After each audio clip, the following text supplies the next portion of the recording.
आपने कि हम भी कोशिश कर रहे हैं कि किस तरीके से इलाज जो है वो बच्चों का इस वक्त चल रहा है और तमाम ट्रीटमेंट को देने के लिए जो तमाम डॉक्टर्स की टीम है उन्हें बुलाया गया। नज़दीक का अस्पताल है इसलिए यहीं पर लाया गया था और अस्पताल के अंदर जो है बच्चों को तमाम जो पेशेंट्स हैं उन्हें शिफ्ट करने का जो काम है इमरजेंसी वार्ड से वार्ड में और आईसीयू के अंदर वो इस वक्त किया जा रहा है। और बिल्कुल बड़ी बात यह है कि अस्पताल की दिखा रहे हैं वहां पर भगदड़ जो मचती हुई नजर आ रही है, अफरा तफरी का माहौल भी देखने को मिल रहा है। जो छात्राएं एडमिट है उनमें से जैसे कि आप अपडेट दे रहे हैं कि एक छात्र को आईसीयू में एडमिट किया गया है। एक सवाल यह है कि क्या परिवारजनों को सूचित कर दिया गया है छात्राएं कहाँ की रहने वाली है, क्योंकि उत्कर्ष क्लासेस जाहिर सी बात है कि दूर दराज से लोग यहाँ पर पहुंचते हैं बच्चे जो तैयारी करने के लिए। जरा बातचीत कीजिए इस मामले में, कोई अपडेट है क्या? वहां पर कुछ छात्र भी हैं, उनसे भी बातचीत कीजिएगा, हो सकता है कोई दोस्त हो इन छात्राओं का कुछ जानकारी दे पाए।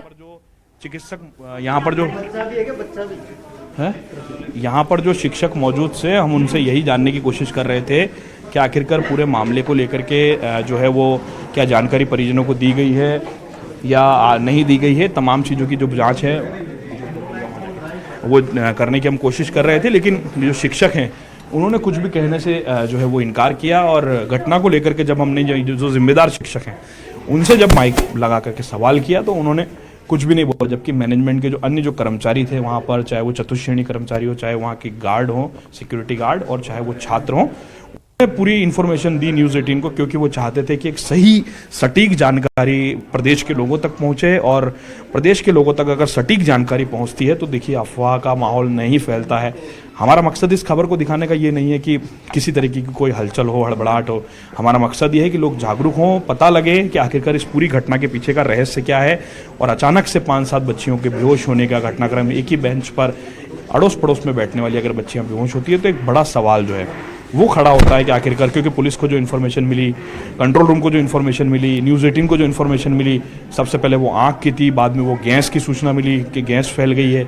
अब गैस कौन सी फैली, आग कौन सी फैली, यही सूचना पर पुलिस भी पहुंची थी, एम्बुलेंस की टीमें पहुंची थी, और लेकिन मौके पर कुछ ऐसा मिला नहीं। हम भी सेकंड फ्लोर पर उस ग्राउंड जीरो पर कमरा नंबर 201 में जाकर के आए, लेकिन वहाँ कुछ ऐसा मिला नहीं गैस जैसा, वहाँ कुछ आग जैसा भी नहीं मिला।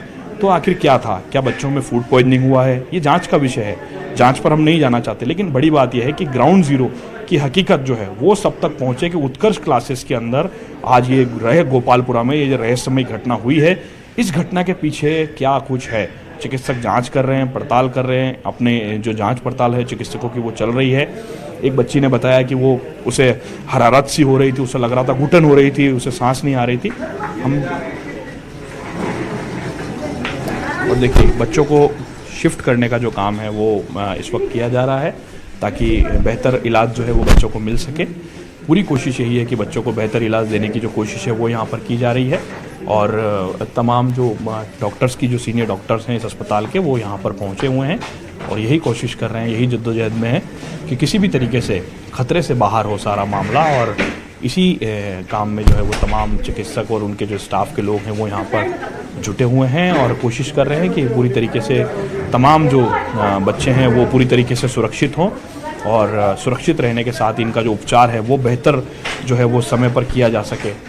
चिकित्सक उपचार में व्यस्त है, नहीं तो हम उनसे भी बात करते हैं और जानने की कोशिश करते हैं कि आखिरकार वास्तविक रूप से स्थिति क्या रही, घटनाक्रम क्या रहा और पूरे मामले की जो जांच पड़ताल है वो यहाँ पर जो है वो की जा रही है और की जा रही है। और बच्चे जो हैं वो वहाँ पर जो है वो मौजूद थे और इसके साथ में ही जो तस्वीरें हैं वो बता रही है अपने आप में कि जो तस्वीर है वो अपने आप में बताने के लिए काफ़ी है कि किस तरीके के हालात जो हैं उस समय रहे होंगे जब इस समय हड़बड़ाहट के और भगदड़ का माहौल इस वक्त है। तो आप समझ सकते हैं, देखिए अस्पताल में हूँ इसलिए अपनी प्रोटोकॉल का भी सारा ध्यान रखना है। लवली, एक मेरा सवाल ये है कि क्योंकि आप कमरा नंबर 201 में पहुंचे, उत्कर्ष क्लासेस पहुंचे जहां पर ये क्लास चल रही थी, जब आप प्रभारी से बातचीत कर रहे थे तो उन्होंने कहा कुल 500 बच्चों के सिटिंग अरेंजमेंट की व्यवस्था है वहां पर और वहां पर 24 छात्राओं की जो है अचानक से तबियत खराब हो जाती है।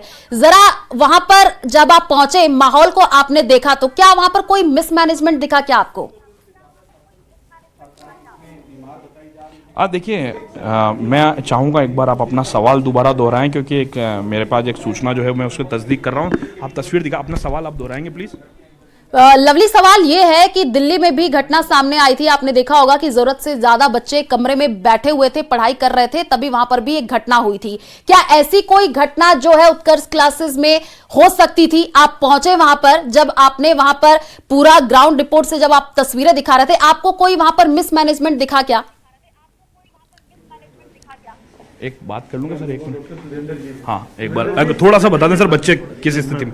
जी जी, तो देखिए हम कोशिश करेंगे। डॉक्टर साहब जो है बहुत बेहतरीन तत्काल इलाज आपकी टीम ने किया। सर क्या रहा डॉक्टर साहब? अभी प्रारंभिक जांच में हम डिस्टर्ब नहीं करना चाहते उपचार को, लेकिन शॉर्ट में बता दीजिए कि परिजन बहुत चिंतित हैं उत्कर्ष के बच्चों को जो हैं उनको थोड़ा सा गंभीर स्थिति में है, उन्हें आईसीयू में शिफ्ट किया है और वहाँ मैनेज करने की कोशिश करते हैं। क्या हुआ है सर बच्चों को? Unknown poisoning, most likely unknown poisoning है। क्या पानी से गैस वगैरह कुछ होगी, उसकी वजह से इनको लगातार खांसी हुई है, उसी से रेस्पिरेटरी डिस्ट्रेस हुआ है। 2 बच्चों को संभावना है कि न्यूरोलॉजिकल कोई इंसल्ट हुआ है। अच्छा, कितने बच्चे आए सर अपने अस्पताल में यहाँ?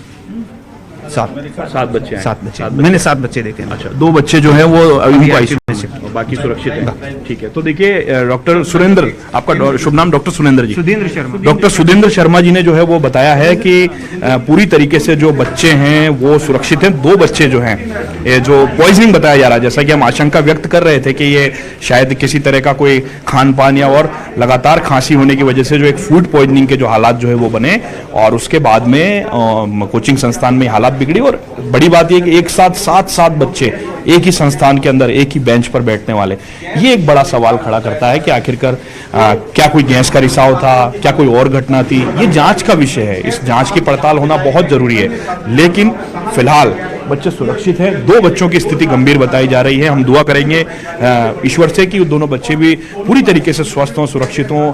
जो चिकित्सक हैं, जिसे धरती का हम भगवान कहते हैं, वो पूरी तरीके से जुटे हुए हैं। निजी अस्पताल है, लेकिन तमाम तरह के जो भेदभाव हैं वो छोड़ करके निजी अस्पताल के तमाम लोग और जो छात्र हैं, जो उनके साथ में पढ़ने वाले हैं, वो यहाँ पर इस जद्दोजहद में जुटे हुए हैं कि कोई मदद हमारे हाथ से हो जाए और इन बच्चों की जान जो है वो सुरक्षित रूप से बच जाए। बड़ी बात यह है। देखिए सबसे बड़ी बात यह है कि जो कोचिंग संस्थान के अंदर जो बैठने के इंतजाम हैं, उस पर हमें कहना होगा तमाम कोचिंग, चाहे उत्कर्ष नहीं, तमाम कोचिंगों के अंदर इसी तरह के हालात हैं जहां पर ठसम ठस बच्चों को भरा जाता है, बैठाया जाता है। लेकिन इन इंतजामों को सुधारने की बहुत जरूरत है। ये कह सकते हैं हम, इनको सुधारने की बहुत जरूरत है, क्योंकि जब आज हम कोचिंग क्लास के रूम में गए, ऐसा आज उत्कर्ष के ही नहीं और भी कई कोचिंग जो हैं उनके कमरों में भी आप पहुंचेंगे तो वहां पर भी हालात इसी तरीके के होते हैं। जो बच्चे हैं उनसे बात कर लेते हैं, छात्र हैं। कोचिंग के अंदर बच्चों के बैठने के इंतजाम जो हैं वो क्या पर्याप्त होते हैं? आप लोगों के लिए नहीं होते। इससे 4 महीने पहले यहाँ के जो सौम्या गुजर है, जो यहाँ के क्या है मेयर है, वो आए थे। उस समय कार्रवाई करी थी, तो 15 दिन कोचिंग संस्थानों और जो लाइब्रेरीज होती है उनमें हलचल रही थी, उनमें थोड़ा भय था, व्याप था। अंडरग्राउंड में जो अभी दिल्ली में हादसा हुआ था पिछले टाइम, तो उसको देखते हुए उन्होंने अच्छे इंतजाम करे थे। लेकिन अब कहीं ना कहीं उनकी मिली भगत कह दे या कुछ शासन प्रशासन की कमी के कारण यहाँ ये अवैध, मतलब जैसे इनका सीटिंग व्यवस्था होती है 200 की, और वहाँ पे बच्चे अरेंजमेंट करवाते हैं 400 से 500। और अगर कई कोचिंग ऐसी है जो उनका गेट भी एक होता है, गेट 2 होने चाहिए, इंडोर और आउटडोर का। अगर ऐसी कोई भगदड़ मच जाए तो बाहर निकलने का रास्ता भी नहीं होता है, आने जाने का रास्ता भी हर कोचिंग में एक ही है। और ये कहीं ना कहीं शासन प्रशासन की लापरवाही है, और उनको सभी बच्चों का ध्यान हित में देखते हुए ऐसी व्यवस्था करनी चाहिए। और अपने माता पिता अपने बच्चों को यहाँ भेजते हैं। मैं बाड़मेर से, मुड़ाबा से हूँ, बॉर्डर गांव से, वहाँ से यहाँ पढ़ने आया हूँ। तो यहाँ जैसे ये इन कोचिंग संस्थानों की लापरवाही देखते हुए बहुत भय का माहौल व्याप्त है, और कहीं ना कहीं हर बच्चे में ये डर व्याप्त रहता है कि कहीं ऐसी अनहोनी ना हो जाए। तो बच्चों में पढ़ाई के जो होने चाहिए गुण, वो उसमें कहीं ना कहीं ये चीज़ डिस्टर्बिंग रखती है उनको, और माइंड में ये रखता है। एक बार नज़ारा दिखाते हैं बाहर का। देखिए कितने सारे बच्चे जो है वो चिंतित हैं, और इन बच्चों को हम बता देते हैं कि देखिए बच्चे सब सुरक्षित है भैया, कोई टेंशन की बात नहीं है, सब लोग सुरक्षित हैं। 2 बच्चों की स्थिति थोड़ी गंभीर है, लेकिन तमाम बच्चों से, तमाम उनके परिजनों को हम ये बताना चाहते हैं बच्चे सुरक्षित हैं। न्यूरो का केस बताया जा रहा है, न्यूरो के एक्सपर्ट डॉक्टर्स जो हैं वो इन बच्चों को देखेंगे। एम्बुलेंस है जिसमें बच्चों को लाया गया और पेशेंट्स को लाया ले जाता जा रहा है। ये बच्चे यहाँ पर मौजूद हैं, इनसे भी बात कर लेते हैं। भैया कोचिंगों के अंदर क्या इंतजाम पर्याप्त होते हैं? बैठने के, उठने के, पानी पीने के, फायर एग्जिट के, एंट्री के, तमाम इंतजाम पर्याप्त होते हैं? आपको लगता है सब पर्याप्त था आपके यहाँ पर है?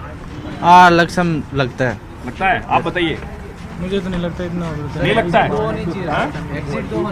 एग्जिट इमरजेंसी, निकास द्वार कम है, निकास द्वार कम है, निकास द्वार कम है, एक ही गेट है और होना चाहिए। आज निकलने में से क्या सबक लिया हमने? आज की घटना से क्या सबक ले रहे हैं हम लोग?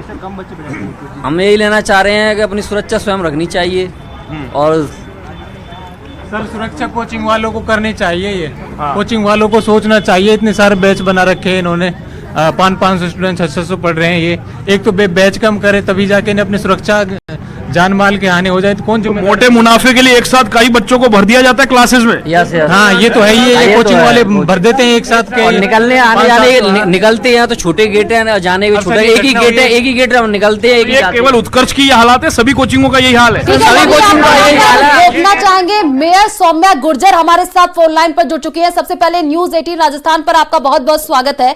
सौम्या जी, अभी जो उत्कर्ष क्लासेस में 7 छात्राओं की अचानक से तबियत खराब हो गई, उनको